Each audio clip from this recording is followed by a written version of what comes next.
Sekarang fenomena orang dalam mencuat saat debat calon presiden Selasa kemarin. Capres nomor urut 1 Anies Baswedan melontarkan kritiknya setelah mendapat jawaban dari Capres nomor urut 2 Prabowo Subianto soal putusan Mahkamah Konstitusi. Debat perdana Capres 2024 Selasa kemarin meninggalkan keriuhan di publik. Terlepas dari performa masing-masing kandidat, yang juga jadi perbincangan adalah saling serang antar capres. Seperti soal putusan Mahkamah Konstitusi yang ditanyakan Capres nomor urut 1 Anies Baswedan ke Capres nomor urut 2 Prabowo Subianto. Namun jawaban Prabowo direspons Anies dengan menyebut fenomena ordal alias orang dalam menyebalkan. Fenomena ordal ini menyebalkan. Di seluruh Indonesia kita menghadapi fenomena ordal.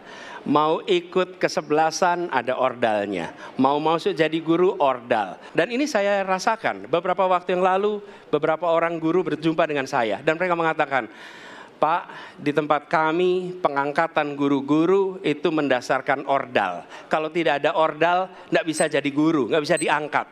Lalu apa jawabannya? Atasan saya bilang, wong yang di Jakarta aja pakai ordal, kenapa kita di bawah tidak boleh pakai ordal? Negeri ini rusak apabila tatanan itu hilang. Ya. Menanggapi tudingan Anies, Prabowo hanya menjawab singkat. Menurutnya, rakyatlah pengambil keputusan tertinggi. Mas Anies, dalam demokrasi, kekuasaan tertinggi ada di rakyat. Hakim yang tertinggi adalah rakyat. Tanggal 14 Februari, rakyat yang akan mengambil keputusan. Kalau kami tidak benar, salah, berkhianat, rakyat yang akan menghukum kami. Lalu, ordal yang dimaksud Anies Baswedan ditujukan ke siapa? Ditemui saat kampanye di Bekasi, Jawa Barat, Anies hanya menjelaskan kehadiran orang dalam membuat orang berprestasi tak bisa mendapatkan haknya. Jadi fenomena ordal ini bukan satu. Fenomena ordal ini ada di mana-mana. Dan itu artinya apa sih yang terjadi? Ordal membuat orang tak berprestasi mendapatkan posisi. Ordal membuat orang-orang yang karena koneksi bisa dapat posisi. Sementara yang dibutuhkan di Indonesia adalah yang berprestasi, yang dapat posisi. Nah, praktek seperti itu tidak pantas terjadi lagi dan harus dihentikan. Menghentikannya dari mana? Dari puncak. Menurut TPN Ganjar Mahfud, lontaran isu ordal dalam debat tak jadi soal, sebab merupakan realita di tengah masyarakat. TPN Ganjar Mahfud menilai, justru harusnya jadi pemantik agar para capres agresif dalam adu gagasan, termasuk soal orang dalam. Yang paling penting kan sebetulnya apa yang menjadi perdebatan dalam visi misi itu merupakan isu atau permasalahan yang faktual yang hari ini terjadi di masyarakat. Maka dari itu setiap capres-cawapres itu harus keluar dengan ide dan gagasannya, termasuk komitmennya, begitu juga dengan rekam jejaknya. Nah, kalau kemudian diantara semua paslon banyak kandidat bermasalah seorang dalam, ya tentu saja itu bukan tanggung jawab kami, tapi tanggung jawab paslon lain untuk menjelaskan pada publik. Jumat minggu depan, giliran para cawapres yang akan mengadu gagasan di debat KPU. Temanya soal ekonomi, infrastruktur, hingga perkotaan. Tim Liputan, Kompas TV.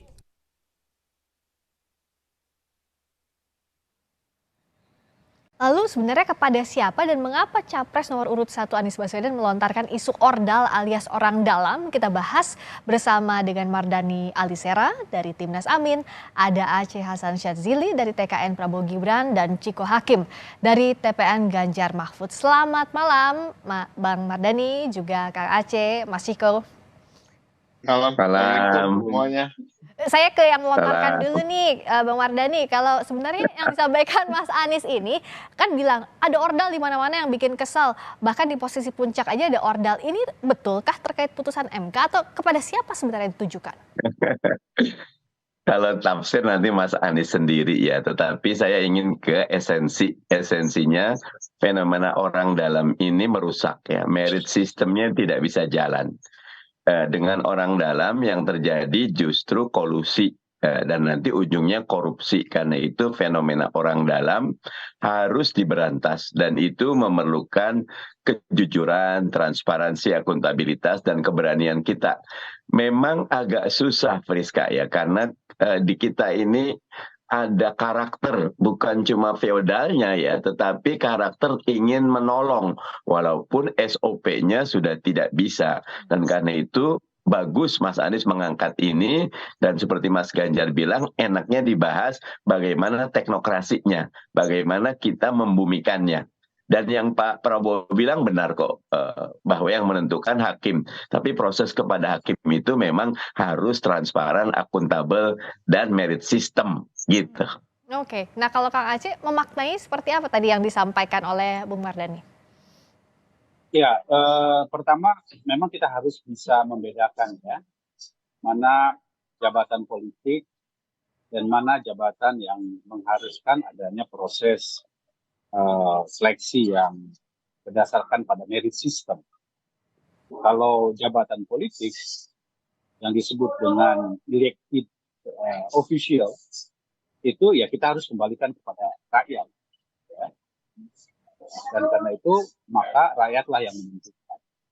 Tetapi dalam konteks bagaimana jabatan-jabatan profesional, jabatan seperti di ASN, jabatan seperti di lembaga-lembaga negara yang merupakan jabatan birokrasi, saya kira kita setuju harus berdasarkan pada mekanisme SOP yang jelas. Ya. Kita harus melakukan upaya reformasi, setidaknya misalnya reformasi di dalam birokrasi kita, agar fenomena apa yang disebut dengan ordal ini tentu harus dihilangkan. Apalagi kan kita tahu bahwa fenomena ordal ini sepertinya memang sudah menjadi sesuatu yang seperti ya sistemnya sudah ada, tetapi prakteknya kerap kali terjadi.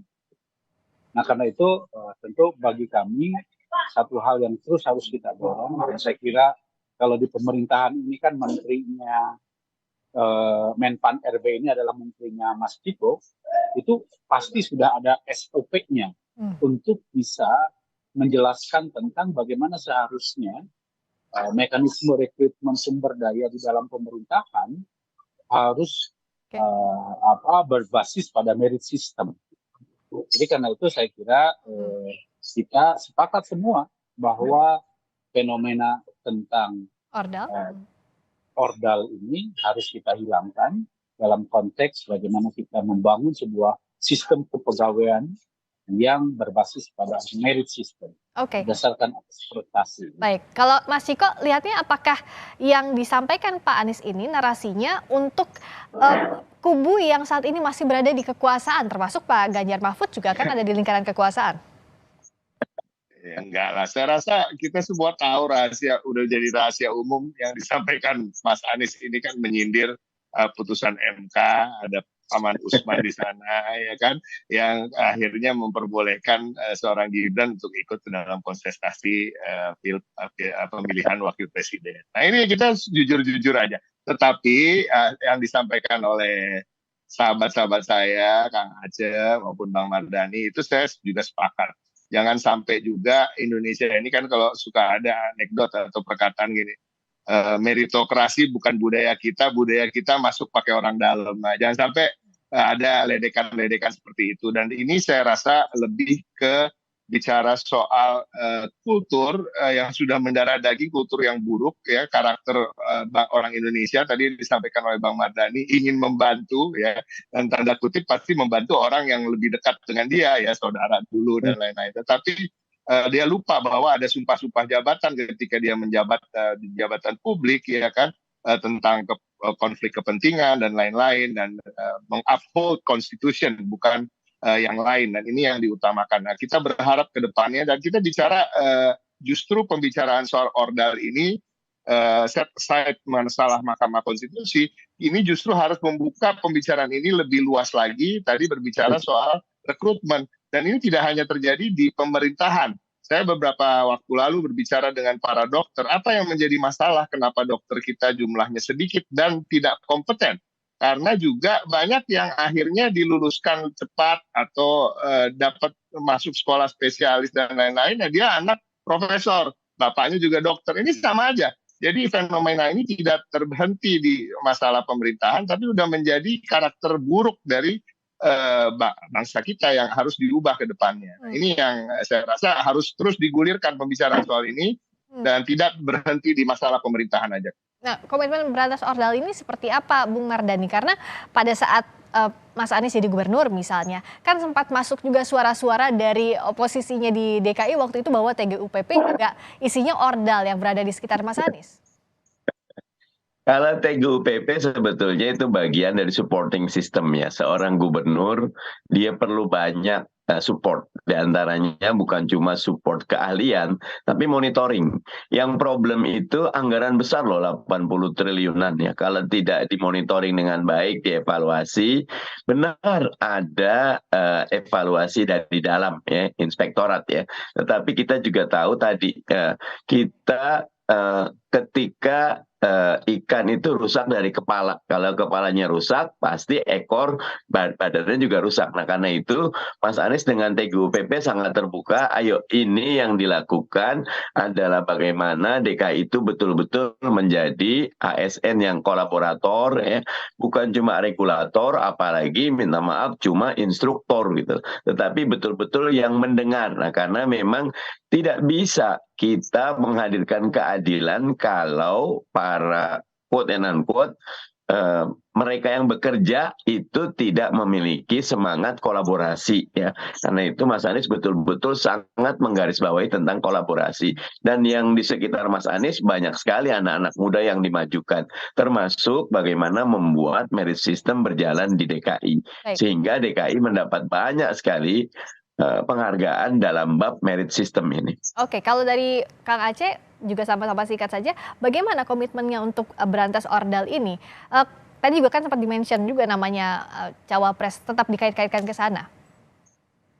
Ya begini, sekali lagi bahwa yang namanya elected official itu ya adalah orang yang memang dipilih oleh rakyat, tentu harus dikembalikan kepada rakyat.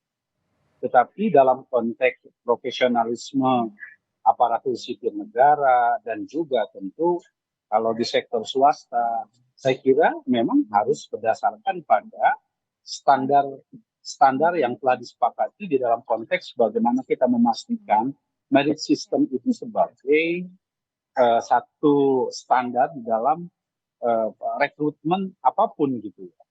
Nah, kita tahu bahwa salah satu, dan ini bukan hanya di dalam, saya setuju bukan hanya di dalam pemerintahan pusat, di pemerintahan daerah kan kewenangan untuk melakukan rekrutmen terhadap kepegawaian daerah itu fenomena yang juga terlalu pengaruh politiknya juga terlalu kuat.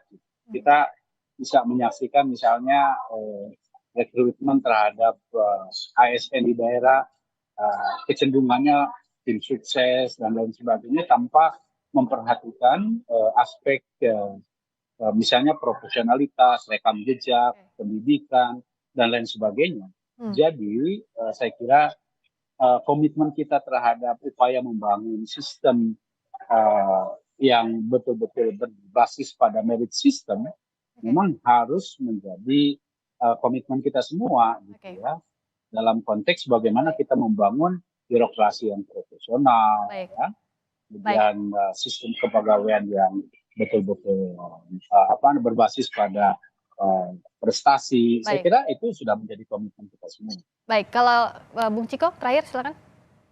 Saya ingin menarik garis lebih ke belakang lagi bahwa ini terkait dengan pembangunan karakter anak bangsa ya, yang bisa dimulai dari dini.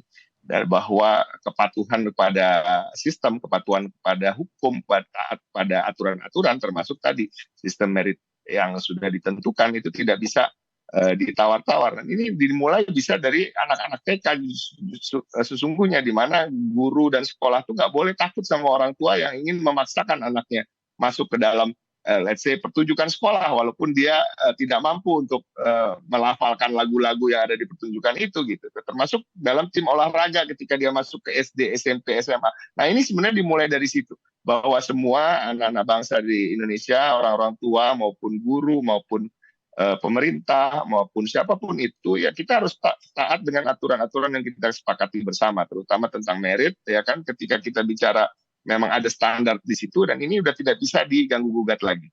Jadi saya melihatnya ini pembangunan besar dan PR besar bangsa kita, ya insya Allah lah Pak Ganjar nanti yang bisa menyelesaikan ke depan. Tapi masing-masing capres kan tentu saja promosi bahwa setuju dengan merit system dan anti sama ordal, janji dari mulai debat sampai sekarang dialog hari ini tentu banyak yang melihat. Kita tunggu komitmennya siapapun yang nanti terpilih. Terima kasih Bung Mardhani Alisera dari Timnas Amin, terima kasih Kang Aceh Hasan Syadzili dari TKN Prabowo Gibran, terima kasih juga Mas Ciko Hakim dari TPN Ganjar Mahfud. Selamat malam, sehat selalu semuanya.